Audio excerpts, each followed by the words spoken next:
heart attack ඇතිවීමට මිනිත්තු 30කට කලින් ඔබගේ ශරීරය කිසිවිටක නොසලකා හැරිය යුතු නැති අනතුරු ඇඟවීම් පහක් යවනවා. ඒව නොසලකා හැරුණොත් ඔයාට ජීවත් වෙන්න තියෙන අවස්ථාව අහිමි වෙන්න පුළුවන්.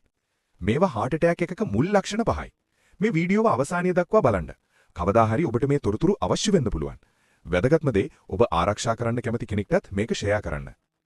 පළමු ලක්ෂණය. පපුව හිරවීම. පීඩනයක්, තදබදයක්, බරක් දැනෙන හැඟීමක්, හිරවන වගේ හැඟීමක්. එය සමහර විට එන යන ලෙස දැනෙන්න පුළුවන්. ඔබගේ පපුව මත යමක් තැබුවා වගේ දැනෙන්නත් පුළුවන්. දෙවන ලක්ෂණය. පැතිරෙන වේදනාව. වේදනාව වම් මතට, උරහිසට, පපුවට, පිටට හෝ හකුවලට පැතිරෙනවා.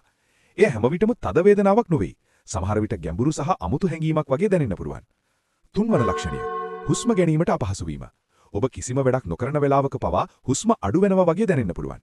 හුස්ම හොඳට ගන්න බැරි වගේ හැඟීමක් ඇති වෙන්න පුළුවන්. හතරවන ලක්ෂණය. හදිසියෙම එන සීතල දහඩිය. හදිසියෙම සීතල දහඩිය වැටෙන්න පුළුවන්. ඒ වෙලාවේ ඔබගේ ශරීරය හදිසි අවස්ථාවකටපත් වෙනවා. පස්වන ලක්ෂණය. මලබද්ධ වීම, කැරකිල්ල හෝ ඔළුව කැක්කුම. ඔබගේ බඩ අමුතු හැඟීමක් දෙනවා.